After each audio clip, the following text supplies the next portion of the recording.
উপরে রাখা আছে। তারাপীঠে এসেছি 2 দিন হয়েছে। প্রথম দিন একটা সস্তা হোটেলে ছিলাম, দ্বিতীয় দিন একটা ভালো হোটেলে চুজ করে একটা থাকছি। নতুন হোটেলটা খুলেছে পার্থিন বিচ রিসর্ট বলে একটা হোটেল। এদের ব্রাঞ্চ অনেক জায়গায় আছে, মন্দারমণি আছে, দীঘাতেও পেয়ে যাবে, সব জায়গায় এদের একটা ব্রাঞ্চ আছে। তো নতুন ব্রাঞ্চ এখানে খুলেছে, খুব ভালো পরিষেবা, সুইমিং পুলওয়ালা হোটেল।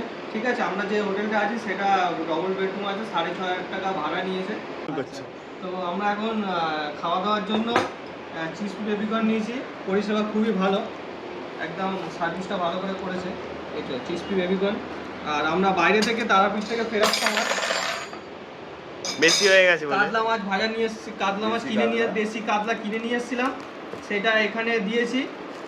অন্য অন্য হোটেলে কি হয়, তোমায় বাইরে থেকে ফুড অ্যালাউ করে না, তো এখানে তুমি বাইরে থেকে এনে যদি দাও ওরা কিছু চার্জ নেবে, তো রান্না এরা করে দেবে। বিশেষ যাকটা গন্ধরা তুখার বেরিয়েছে।